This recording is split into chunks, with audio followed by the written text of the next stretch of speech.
French revolution को देखकर बाकी बड़े सारे यूरोप के जो देश थे उन्होंने भी रिवॉल्ट करने का निर्णय लिया।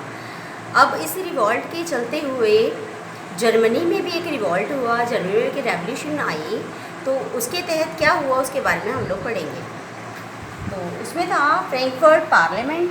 अब फ्रैंकफर्ट पार्लियामेंट क्या थी? पार्लियामेंट मतलब सांसद, और यहाँ पे फ्रैंकफर्ट नाम है, ठीक है, यानी कि फ्रैंकफर्ट सांसद।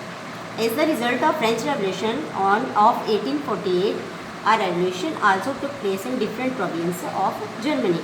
कहते हैं फ्रेंच रेवोल्यूशन को, जो कि 1848 में हुई, उसको देखते हुए जर्मनी के बड़े सारे प्रांतों में भी रेवोल्यूशन करने का फैसला लिया गया। To unite Germany and to form its constitution, a large of political association came together in the city of Frankfurt and decided to vote for all German National Assembly। तो कहते हैं जर्मनी को unite करने के लिए एक उन्होंने constitutional संगठन बनाने का निर्णय किया, जिसके तहत जर्मनी के बड़े सारे शहरों के लोग जो थे वो फ्रैंकफर्ट में इकट्ठे हुए और उन्होंने डिसाइड किया कि वो एक जनरल असेंबली के लिए वोट करेंगे। On 18th of May 1848 about 831 elected representatives marched in the Frankfurt Parliament convened in the Church of St. Paul। कहते 18 मई 1848 को लगभग 831 जो इलेक्टेड रिप्रेजेंटेटिव्स थे वो फ्रैंकफर्ट पार्लियामेंट में इकट्ठे हुए, जो कि ये पार्लियामेंट चर्च सेंट पॉल में चल रही थी।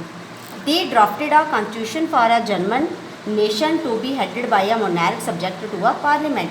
और कहते हैं इस ड्राफ्टेड कमेटी ने क्या निर्णय किया कि उन्होंने निर्णय लिया कि जर्मन नेशन के लिए एक हेड को इलेक्ट किया जाएगा जो कि इस सांसद के प्रति उत्तरदायी रहेगा। कहने का मतलब कि एक राजा घोषित किया जाएगा, लेकिन जो राजा है वो अपनी मनमर्जी नहीं करेगा, वो जो भी काम करेगा वो कॉन्स्टिट्यूशन के अंदर आकर ही काम करेगा। कहने का मतलब कि वो संविधान के अनुसार ही काम करेगा, वो अपनी मनमर्जियाँ नहीं कर सकता। When the king of Persia Frederick William IV offered the crown of this term, he rejected it and opposed the elected assembly। और कहते जब इस चीज़ को लेकर उन्होंने पर्सिया के राजा फ्रेडरिक विलियम IV को इस चीज़ का ऑफ़र दिया कि वो इसके हेड बने, लेकिन उन्होंने क्या किया, उन्होंने इसको रिजेक्ट कर दिया और उन्होंने उन लोगों का साथ दिया जो कि इस असेंबली के खिलाफ थे। The parliament was dominated by the middle class. कहते ये जो पार्लियामेंट थी ये इसके ऊपर दबदबा था मिडिल क्लास का।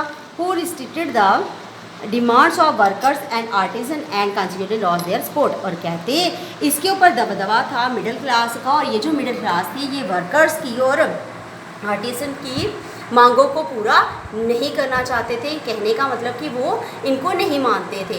तो इनको ये लॉस हुआ कि वर्कर्स ने और आर्टिजन ने इनका साथ देने से मना कर दिया, जिसकी वजह से ये जो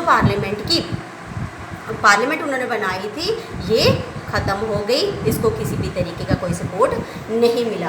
तो इस तरीके से कहा जाता है कि फ्रैंकफर्ट पार्लियामेंट जो थी ये बनाई तो गई, लेकिन एट लास्ट ये ख़त्म भी बड़ी जल्दी हो गई। Thank you.